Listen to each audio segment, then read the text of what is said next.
Boa tarde, presidente, deputado Rui. Parabenizá-lo pela condução dos trabalhos e pelo respeito, presidente Rui, do regimento, que é sempre, diferentemente de alguns que rasgaram a Constituição, nossas normas e o devido processo legal. Por isso que eu parabenizo pela condução dos trabalhos aqui. Cumprimentar os palestrantes que aqui estão, o ministro Marco Aurélio, uma honra ter aquilo nessa comissão, fazendo esse importante debate.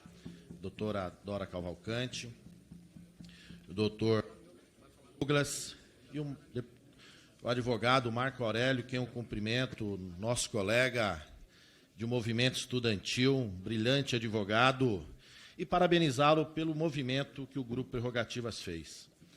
Se nós temos a garantia, a permanência da nossa Constituição, a colaboração de vocês nesse período mais recente foi muito, mas muito importante. Por isso, parabenizo todos os demais colegas advogados e advogados que participam. Presidente Rui, eu vou dividir o tempo com o deputado Rubens Júnior. Eu falo 3 pela inscrição e 8 pela liderança. Então, quando eu falar 5 minutos, eu passo o tempo aqui ao deputado Rubens Júnior. A imunidade parlamentar, respeitamos, ela é muito, muito importante para a democracia brasileira. É uma garantia não só do deputado, da deputada, do senador, da senadora, mas também da nossa sociedade, para que os seus representantes, ministro, possam livremente manifestar suas opiniões, suas palavras, seus votos, discordarem inclusive do STF. Podem aqui qualquer colega fazer uma crítica política, jurídica, eventualmente a um voto, a uma decisão proferida por um órgão judicial. É legítimo. E nós temos que garantir essa prerrogativa aos colegas deputados. Mas concordo também com o nobre colega Marco Aurélio, que não é a desculpa para o cometimento de crime. Porque senão nós mesmos estamos cometendo um abuso e violando essa imunidade. Porque nós não estamos acima do próprio ordenamento jurídico. Nós estamos dentro do ordenamento jurídico. E é esse ordenamento que nos garante a imunidade. Mas ela não pode ser um salvo-conduto. Faça o que se quiser. Cometa-se crime à vontade e você está inviolável. Ora, como assim? Nós não podemos. Por isso que há limites. Quem atenta contra a democracia no exercício do seu mandato merece ter o mandato cassado. Merece, por essa casa, também no Conselho de Ética, responder às suas condutas. Como foi dito, no mínimo seria uma quebra de decoro. No mínimo. No mínimo. E o judiciário tem que agir se provocado também. Lógico que as nossas contendas, divergências, aqui é o palanque correto de resolver os nossos problemas. Nós temos a divergência no parlamento, essa é a praça da guerra da democracia, não da batalha física, não da batalha de cometimento de crime, não da guerra bárbara que nós tínhamos no passado. Não, de uma guerra de debate de opiniões. Por isso que as nossas opiniões são resguardadas e protegidas. Dos nossos votos, das nossas ideologias. Isso sim é protegido pela Constituição brasileira. Quero aqui deixar aos colegas da mesa uma pergunta.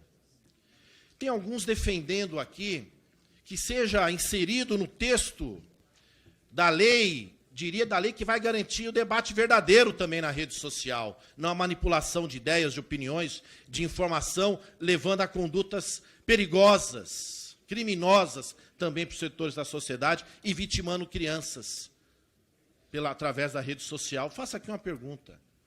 Eu entendo que a imunidade parlamentar ela é tão importante que ela não precisa estar inserida em nenhum texto legal, por estar justamente na Constituição, no texto maior. E alguns colegas estão defendendo, ela tem que estar no texto dessa lei. Pergunto aos senhores, ao doutor William Douglas, ministro, advogada Dora, advogado Marco Aurélio, os senhores acham, e a senhora, que deve estar num texto infralegal, infraconstitucional, de uma lei, expressamente garantindo-se a imunidade parlamentar? Porque eu pergunto, e se nós fizermos uma outra lei sobre um outro assunto, e tiver essa divergência, essa polêmica, e lá não colocarmos essa garantia, significa que nós não teremos a imunidade parlamentar? Logicamente que não, ela está assegurada.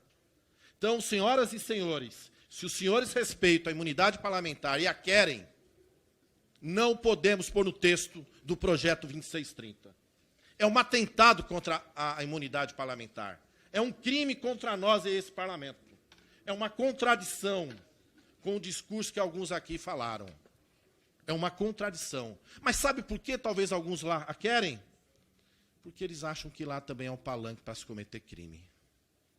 Justamente por isso que lá elas querem a segurada. Então, tanto medo das condutas que fazem na rede social, que querem dizer que ali tem que ter uma outra garantia, uma outra imunidade. Na imunidade está assegurada, o cometimento de crime não. Então, reflitam muito bem. E, por fim, passar o tempo aqui ao nobre colega Rubens, nós já tivemos um período muito duro, onde as palavras, mais do que as palavras, foram caçadas, o próprio mandato parlamentar. Nós queremos o respeito das palavras, das opiniões e votos, deputado Patrus, como Vossa Excelência falou do seu tempo de militância, porque nós queremos os mandatos parlamentares respeitados. Alguns outros aplaudem e dizem que aquele tempo do AI-5 foi um tempo bonito, um tempo de ordem. Não, foi um tempo sem imunidade parlamentar, onde não só caçaram as palavras, os mandatos e as vidas de muitas pessoas que lá ousaram discordar. Por isso que nós respeitamos a divergência de opinião. Deputado Rubens, contigo.